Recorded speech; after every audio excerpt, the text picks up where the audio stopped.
Hello and welcome all the future officers on the Study Funda platform. I believe you are doing great with the preparations. मैं हूं अभिषेक और आपके लिए लेके आ गया हूं 2018 के साइंस PYQs के सारे क्वेश्चंस. ठीक है, तो बिना किसी देरी के let's jump on to the first question. It says that the optical phenomenon that is responsible for the propagation of light signal through an optical fiber is. ठीक है, ये सेम टू सेम क्वेश्चन पीछे भी था, बस वहाँ पे optical fibre की जगह क्या पूछ दिया था, ब्रिलियंस ऑफ डायमंड. जो हमने लास्ट वीडियो किया था उसमें भी ये क्वेश्चन था, उसमें था ब्रिलियंस ऑफ डायमंड के पीछे का क्या रीज़न है.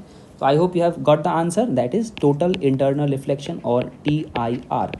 ठीक है, TIR क्या होता है, तो इसमें क्या होगा कि जब भी कोई भी लाइट रे किसी भी डेंसर मीडियम से रेयरर मीडियम में ट्रैवल करेगी तो वो हमें पता है कि away from the normal refraction होता है उसका. ठीक है, तो ऐसे ही अगर इंसिडेंट एंगल हम बढ़ाते चले जाएं, यहाँ कर दें, जैसे कि इस नेक्स्ट डायग्राम में देखिए आप, तो क्या होगा, एक ऐसा स्टेज आ जाएगा जहाँ पे जो रिफ्रैक्शन होते होते होते होते आ जाएगा बाउंड्री के बिल्कुल पास. ठीक है, और एक ऐसा स्टेज आएगा जिस एंगल पे एकदम रेयरर मीडियम और डेंसर मीडियम के बाउंड्री के अलॉन्ग रिफ्रैक्शन होगी. उस एंगल पे हम जो बोलते हैं उसको बोलते हैं क्रिटिकल एंगल. ठीक है, और अगर हमने क्रिटिकल एंगल से ज़रा सा भी बढ़ा दिया एंगल को तो सेम मीडियम में वापस से रिफ्रैक्ट होकर के लाइट रे वापस आ जाती है. उसी को हम बोलते हैं total internal reflection.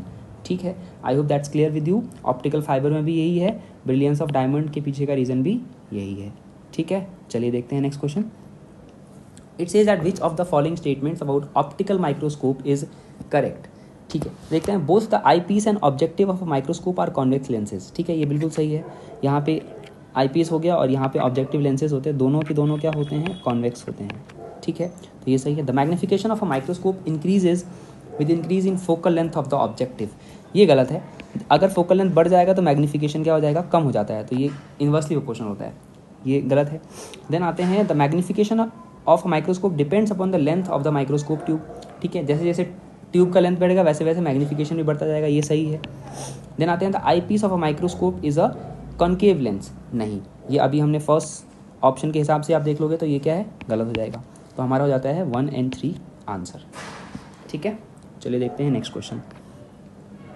Which one of the following gemstones contains beryllium metal. ठीक है, अभी आप इसके मैं आपको जनरल फॉर्मूलाज बता देता हूँ, आपको पता चल जाएगा खुद ही इसका आंसर. अगर टोपाज को देखेंगे तो ये होता है Al2SiO4 FOH होल ट्वाइस. ठीक है, देन एमरल्ड देखते हैं तो एमरल्ड का होता है Be3Al2 SiO3 6. ठीक है, देन रूबी जो होता है इसका कोई जनरल फॉर्मूला नहीं होता, इसमें ये होता है रेड कलर का, और ये क्वेश्चन हमने रिपीट कर रहे हैं ड्यू टू क्यों, क्रोमियम की वजह से. ये क्वेश्चन भी हम पीछे वीडियो में कवर कर चुके हैं. और जो ब्लू सफ़ायर होता है इसमें आपको मिलेंगे ट्रेसेस आयरन एंड टाइटेनियम के. ठीक है, तो आप इसके हिसाब से देखो तो आपका आंसर क्या आ जाता है, तो एमरल्ड आ जाता है, बिकॉज इसमें बेरिलियम आप इजीली देख सकते हो. ठीक है, चलिए देखते हैं next question. It says that lowering the atmospheric pressure on a liquid.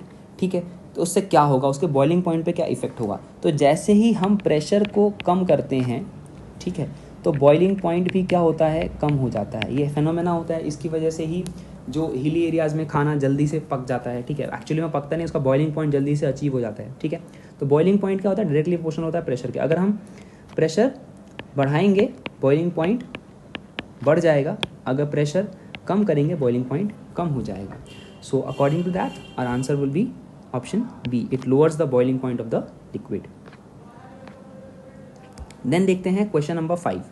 ठीक है, ये क्वेश्चन आप लोगों में से बहुत लोगों को शायद नहीं हुआ होगा आपसे, बट मैं इसके पीछे आपको मतलब ये एक्चुअली थोड़ा सा ट्रिकी क्वेश्चन है और ये 11th क्लास से है. ठीक है, लेकिन मैं आपको एक बहुत आसान सी ट्रिक बताऊंगा जिसके हिसाब से आप इसको कर सकते हैं. ठीक है, ऐसा क्वेश्चन अगर आगे भी आपसे पूछा जाता है तो आप कर सकते हैं. ठीक है, देखिए ये पूछता है number of angular and radial nodes for 4D orbital is. ठीक है, अब जो नोड्स निकालने को होते हैं तो 3 तरह के नोड्स होते हैं. ठीक है, एक होते हैं रेडियल नोड्स, देन होते हैं हमारे एंगुलर नोड्स, और third is total number of nodes. ठीक है, अब जो आप रेडियल नोड्स निकालोगे तो इसका फॉर्मूला होता है n minus L minus one. ठीक है, मैं भी बताता हूँ ये सब क्या है। एंगुलर नोड्स निकालने का फॉर्मूला होता है बस l, और total number of nodes are n minus में वन। ठीक है, यहाँ पे जो n है वो हमारा है प्रिंसिपल क्वांटम नंबर, और जो हमारा l है वो है एजीमुथल क्वांटम नंबर। ठीक है, अगेन इस नाम से घबराने की ज़रूरत नहीं है, मैं आपको बता देता हूँ कि जैसे एजीमुथल क्वांटम नंबर है तो इसको आप कैसे याद रखेंगे। तो जैसे ही अगर दिया हुआ है s ऑर्बिट, ठीक है, तो इसका मतलब ये हो जाएगा 0। अगर दिया हुआ है p तो ये हो जाएगा 1, अगर दिया हुआ है d तो ये हो जाएगा 2, अगर दिया हुआ है f तो ये हो जाएगा 3। sp df ये 4 ही ऑर्बिट्स होंगे, तो ये क्या होंगे हमारे एजीमुथल क्वांटम नंबर। ठीक है, अब आते हैं प्रिंसिपल क्वांटम नंबर पे। तो प्रिंसिपल क्वांटम नंबर क्या हो जाएगा, ये हो जाएगा शेल नंबर। जैसे इसमें दिया हुआ है क्या 4d, तो 4 क्या हो जाता है हमारा यहाँ पे प्रिंसिपल क्वांटम नंबर। ठीक है, अब हमसे पूछा है क्या कि number of angular and radial nodes निकालने के लिए। ठीक है, तो रेडियल नोड्स निकालते हैं। रेडियल नोड्स निकालने के लिए क्या करेंगे हम,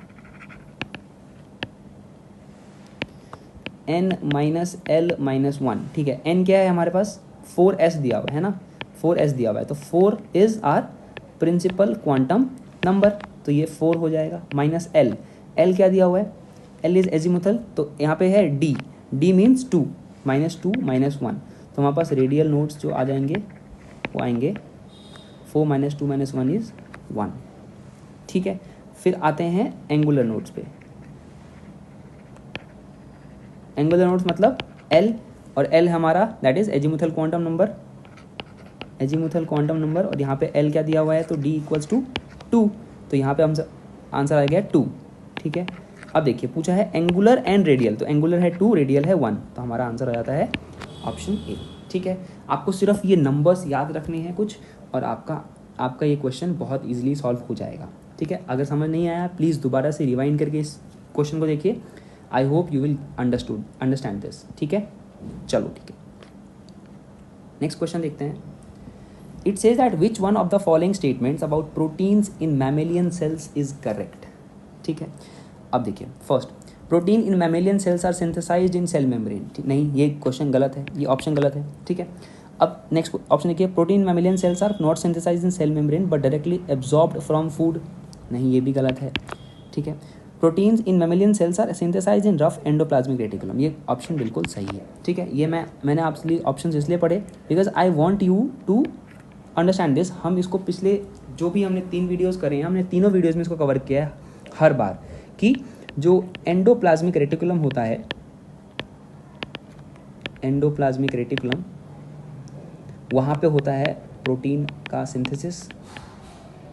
ठीक है, अब इसमें होता है एक इसका part RER, rough endoplasmic reticulum, इसमें एक चीज़ होती है राइबोसोम, जो कि SER में नहीं होती। ठीक है, RER में होता है राइबोसोम, ये करता है कि आप प्रोटीन को सिंथेसाइज। ठीक है, तो हमारा आंसर हो जाएगा ऑप्शन नंबर सी। ठीक है, चलिए देखते हैं नेक्स्ट क्वेश्चन को। It says which one of the following statements about transport mechanism in plants is correct. ठीक है, diffusion of ions and small molecules across cell membrane requires energy, then active transport of ions and small molecules across cell membrane against concentration gradients requires energy. चलिए देखते हैं, तो एक चीज़ यहाँ पे देखते हैं कि दो तरह की ट्रांसपोर्टेशन होती है, एक तरह होगा डिफ्यूजन होता है और एक हो जाता है ऑस्मोसिस। ठीक है, तो वो सारे लिक्विड्स अदर देन वाटर जो कि हायर कॉन्सेंट्रेशन से लोअर कॉन्सेंट्रेशन पे जाते हैं, तो वो होता है diffusion. If it is water और वो हायर कॉन्सेंट्रेशन से लोअर कॉन्सेंट्रेशन तक जा रहा है, तो वो हो जाता है ऑस्मोसिस। ठीक है, तो हायर कॉन्सेंट्रेशन से लोअर कॉन्सेंट्रेशन जाने के लिए कोई भी एनर्जी नहीं लगती। यहाँ पे सीधी सी बात है कि एक जगह है जहाँ पे कॉन्सेंट्रेशन ज़्यादा है, वो अपने आप वहाँ से लोअर कॉन्सेंट्रेशन की तरफ जाने लगती है। लेकिन यहाँ पे बोला है क्या, transport mechanism in plant is correct. ठीक है, यहाँ पे पूछा है, तो अब यहाँ पे हमने बात करी एक एक्टिव ट्रांसपोर्ट की। ठीक है, एक्टिव ट्रांसपोर्ट। अब एक्टिव ट्रांसपोर्ट क्या होता है, तो ये डिफ्यूजन का एक पार्ट है। ठीक है, तो अब यहाँ पे देखिए आप डिफ्यूजन में 2 तरह से होता है, एक होता है पैसिव और एक होता है एक्टिव, ठीक है। पैसिव में क्या होगा, तो ये जनरल है, इसमें नो एनर्जी रिक्वायर्ड। क्यों? क्योंकि ये होगा हायर कॉन्सेंट्रेशन से लोअर कॉन्सेंट्रेशन में। एक्टिव में एनर्जी इज रिक्वायर्ड बिकॉज ये उल्टा होता है। अगर किसी चीज़ को लोअर कॉन्सेंट्रेशन से हायर कॉन्सेंट्रेशन तक जाना है तो उसको एनर्जी चाहिए होगी, बिकॉज वो अगेंस्ट जा रहा है, ठीक है। तो ये हमारा आंसर हो जाएगा क्या, option B is correct, that active transport of ions and small molecules across cell membrane against concentration gradient requires energy, ठीक है। तो ये हमारा इंपॉर्टेंट लाइन है, that it is going against the concentration. Okay, ठीक है। चलिए, आप सभी के लिए क्वेश्चन है यहाँ पे, दैट ये जो एनर्जी यहाँ पे रिक्वायर होगी, ये एनर्जी कौन प्रोवाइड करेगा, who will provide this energy, ठीक है। Please comment below the answer. Let's see the next question. It says that if the amplitude of oscillation of simple pendulum is very small, then its time period of oscillation is, ठीक है। Again अब देखिए, एक simple pendulum का time period का formula होता है t is equals to 2π√L/g, ठीक है।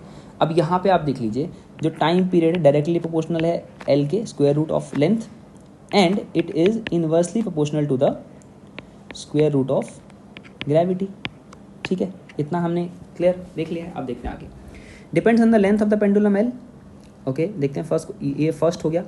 Then depends on the acceleration due to gravity, depends upon the mass of the bob of pendulum, then depends upon, does not depend upon the amplitude of pendulum A, ठीक है। अब देख लीजिए, आप आपके आगे ये फॉर्मूला है, अब आप इजीली एलिमिनेट कर सकते हैं। क्या लेंथ पे डिपेंड कर रहा है? बिल्कुल कर रहा है। क्या ग्रेविटी पे डिपेंड कर रहा है? बिल्कुल कर रहा है।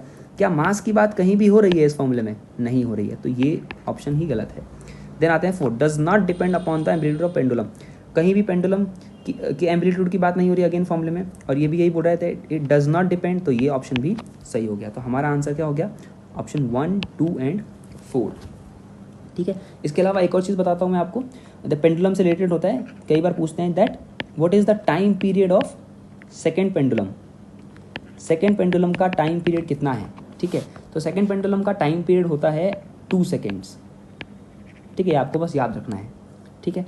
और इसी के बाद मैं आपसे एक क्वेश्चन पूछूंगा कि ये आपके पास फॉर्मूला दिया हुआ है, ठीक है। तो आपसे अगर पूछा जाता है कि what will be the length of second pendulum, what will be the length of second pendulum, ठीक है, ये आपको निकालना है and you have to comment your answers below in the comment section. I hope that's understood. चलते हैं next question पे। Question 9 says the term laser stands for, ठीक है। अब ये तो आपको याद रखना पड़ेगा that it is light amplification by stimulated emission of radiation, option A is the right answer, ठीक है। लेजर जो है इसको इन्वेंट किया था थियोडोर मैमन ने in the year 1960। Let's see the next question.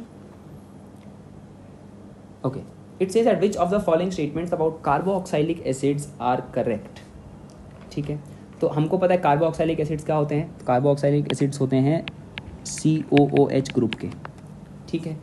इसके अलावा एक और होता है कि अगर जो सिंपल एसिड्स हैं, यानी कि हम बात करें एसिड्स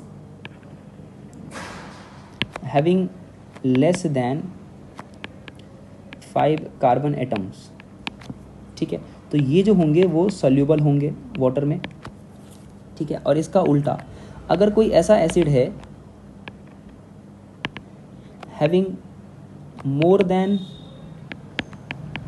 5 कार्बन एटम, तो वो क्या होंगे? इनसॉल्यूबल होंगे। Insoluble in what? In water, ठीक है। और लास्ट थिंग दैट एसिडिटी जो होती है वो डिपेंड करेगी नंबर ऑफ कार्बन एटम्स पे, ठीक है। कितने नंबर ऑफ कार्बन एटम्स हैं उसके हिसाब से उसकी एसिडिटी डिटरमाइन होगी, ठीक है। चलिए तो देखते हैं हम अब हमारे ऑप्शंस क्या क्या दिए हुए हैं, ठीक है। तो it says first says simple aliphatic carboxylic acids are soluble in water. Simple मतलब यही वाले होंगे जिसमें कि लेस कार्बन एटम्स हैं, तो ये सही हो जाएगा। Higher carboxylic acids are practically insoluble in water, बिल्कुल सही है, अभी हमने देखा। देन देखते हैं acidity of a carboxylic acid depends on the number of carbon atoms present in the hydrocarbon chain. ठीक है, तो ये भी हमारा सही है। So according to that our answer will be option D 1, 2 and 3। ठीक है, चलिए देखते हैं नेक्स्ट क्वेश्चन। ये बोलता है match list 1 with list 2 and select the correct answer using the code given below the list. ठीक है, अब जो यहाँ पे हमें देखते हैं कि हमें दिया हुआ है कुछ कंपाउंड का नाम और आगे दिया हुआ है कि टाइप ऑफ पॉलीमर क्या है। ठीक है, तो टाइप ऑफ पॉलीमर अगर हम देखेंगे, सबसे पहले देख लेते हैं कि मेलामाइन क्या है। तो मेलामाइन हमारा होता है क्रॉस लिंक्ड पॉलीमर। ठीक है, फिर पॉलीविनाइल क्लोराइड जो होता है वो होता है लीनियर पॉलीमर। ठीक है, स्ट्रेट चेन होते हैं इसमें। जो टेरेलिन होता है वो हमारा है कंडेंसेशन पॉलीमर या कंडेंस्ड पॉलीमर। और सेलुलोज जो है वो नेचुरली हमें मिलता है, it is a natural polymer. तो हम देख सकते हैं ये हमारा क्या हो गया, ऑप्शंस हमारे हो जाएंगे, ये हो गया 4, ये हो गया 1, this 2 and this is 3। So what do we have there, it's option B. ठीक है, ओके। अगर मैं आपको बताऊं यहाँ पे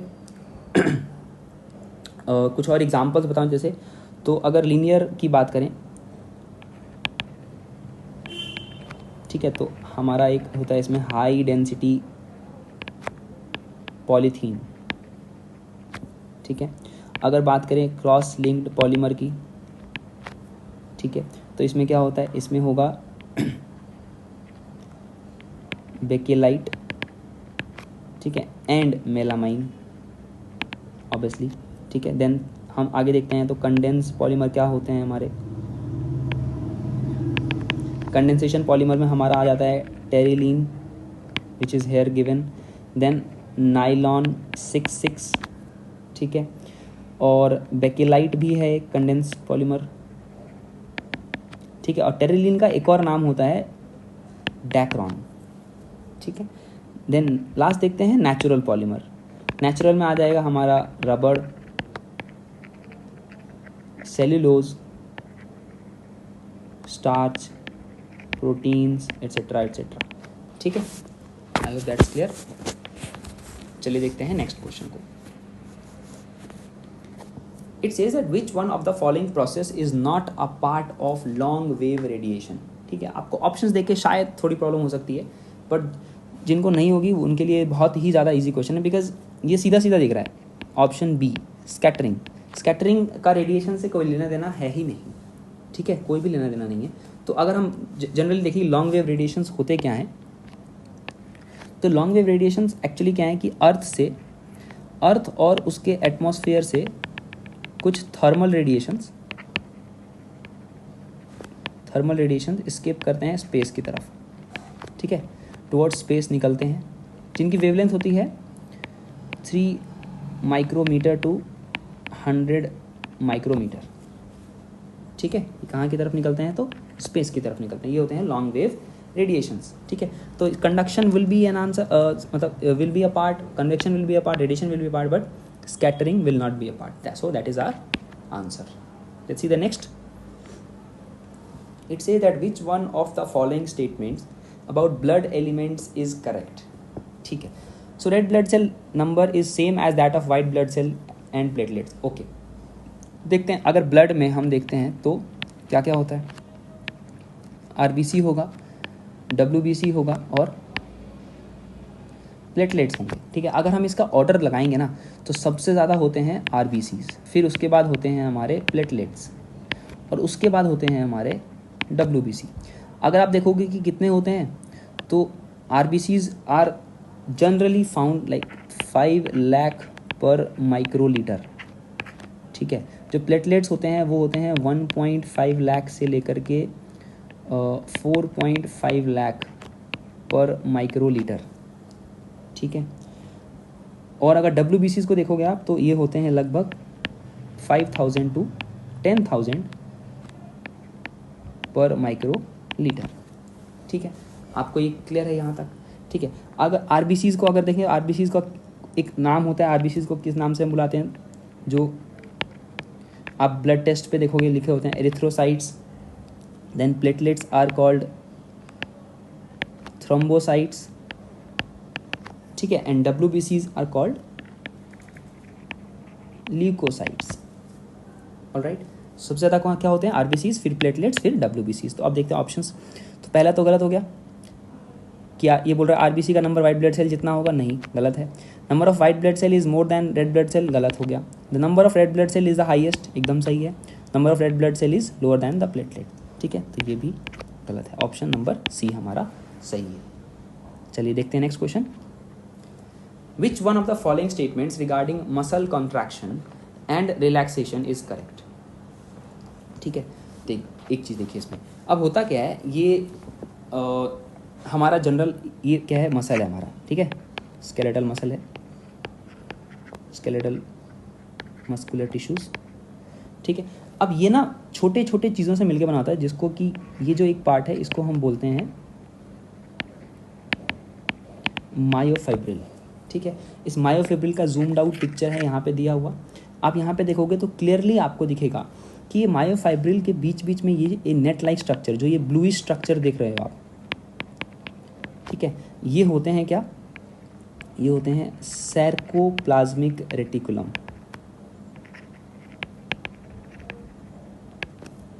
ठीक है। सिंपली इनका मतलब क्या है, तो सार्को का मतलब होता है muscle, plasma is liquid and reticulum is net like structure, ठीक है। अब देखिए, अब इसका काम क्या होता है, तो इसका काम होता है to store and release calcium into muscle, ठीक है। अब इतना आपका क्लियर है, तो इसके हिसाब से आप देखिए आंसर्स, तो आपको सीधा सीधा पता चल जाएगा that it involves release of calcium from sarcoplasmic reticulum and pumping calcium back into the sarcoplasmic reticulum, ठीक है। एक्स्ट्रा होगा बाहर निकाल देगा, चाहिए होगा तो वापस से ले लेगा। ये काम है किसका, सार्कोप्लाज्मिक रेटिकुलम का, ठीक है। चलिए देखते हैं नेक्स्ट क्वेश्चन। ये बोल रहा है कि which one of the following statements regarding digestion is correct, regarding digestion is correct, ठीक है।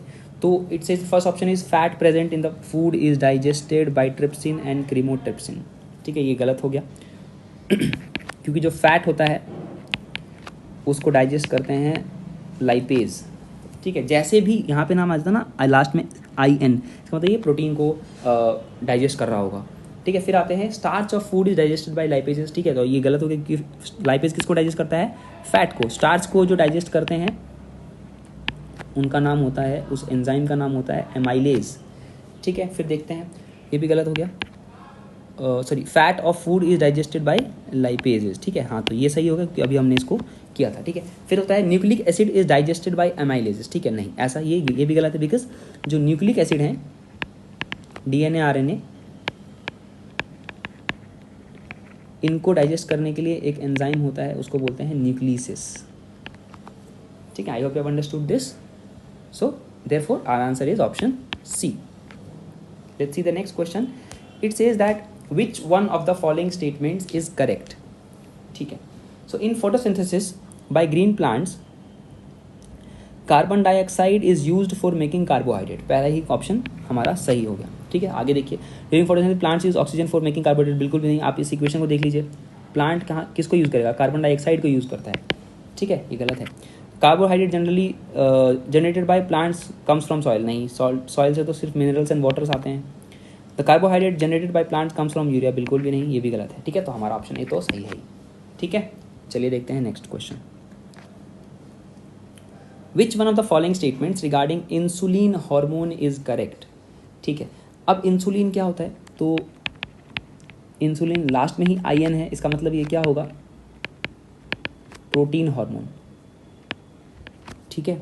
ये कहाँ से प्रोड्यूस होता है, तो इसको प्रोड्यूस करते हैं बीटा सेल्स। बीटा सेल्स हमारे पैनक्रियाज में प्रेजेंट होते हैं, क्लियर है। फिर ये क्या करता है, तो ये रेगुलेट करता है मेटाबॉलिज्म ऑफ न्यूट्रिएंट्स, ठीक है। न्यूट्रिएंट्स कौन से, तो कार्बोहाइड्रेट, प्रोटीन, फैट्स, ठीक है। फिर और क्या करेगा, तो ये ना शुगर लेवल को कंट्रोल करेगा, ज़्यादा हाई होने से हाई और लो शुगर लेवल को कंट्रोल करता है, कंट्रोल्स हाई और लो शुगर लेवल्स। ठीक है, अब यहाँ पे आप देखिए कि जो हाई शुगर लेवल होता है उसका नाम क्या होता है, उसको बोलते हैं हम मेडिकल टर्म्स में हाइपरग्लाइसीमिया। ठीक है, और जो हो गया लो तो उसको बोल देंगे हाइपोग्लाइसीमिया। ठीक है, चलिए देखते हैं अगला क्वेश्चन को। It says which one of the following is an isotropic in nature. ठीक है, अब एन आइसोट्रोपिक क्या होते हैं तो वो मटेरियल्स जिनके पास आइडेंटिकल प्रॉपर्टीज होती हैं, आइडेंटिकल प्रॉपर्टीज होती हैं इन ऑल डायरेक्शंस। ठीक है, तो वो होते हैं हमारे क्या, आइसोट्रोपिक इन नेचर। ठीक है, एक और एग्जाम्पल इसका क्या है, इसका एग्जाम्पल होते हैं एमॉर्फस सॉलिड्स। ठीक है, और दूसरा जो है वो है एन आइसोट्रोपिक। ठीक है, तो इसका क्या हो जाएगा, that they depends on the direction that which changes their properties with direction. ठीक है, और इसका एग्जाम्पल हो जाता है हमारा क्रिस्टलाइन सॉलिड्स। ठीक है, अब ऑप्शंस देखो, अब ऑप्शंस भी देखोगे आप तो ग्लास, रबड़ और प्लास्टिक, ये तीनों के तीनों क्या हैं, ये है हमारे एमॉर्फस। ठीक है, तो ये हमारे एन आइसोट्रोपिक नहीं है, ये हमारे हैं क्या, आइसोट्रोपिक। और जो क्वार्ट्ज है इसका फॉर्मूला हमें पता है क्या होता है, SiO2, ये होता है क्या, क्रिस्टलाइन फॉर्म का, इसलिए ये क्या हो जाएगा, एन आइसोट्रोपिक। तो हमारा आंसर क्या हो गया, ऑप्शन डी। ठीक है, चलिए देखते हैं next question. It says which one of the following is not a condense polymer. ठीक है, is not a condense polymer. ठीक है, तो ये सीधा सीधा क्या है कि नाइलॉन भी है कंडेंस पॉलीमर, DNA भी है और बेकेलाइट भी है, इसको हमने अभी बात करी थी।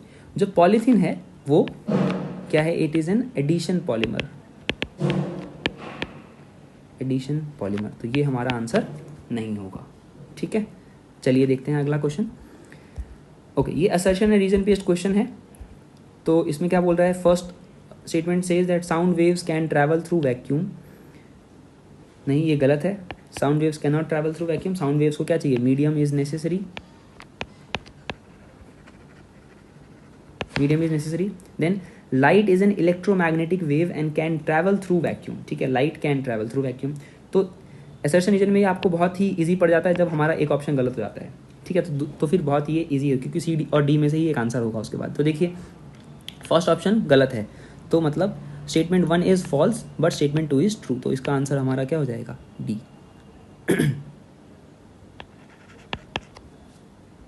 ठीक है, चलिए देखते हैं अगले क्वेश्चन को।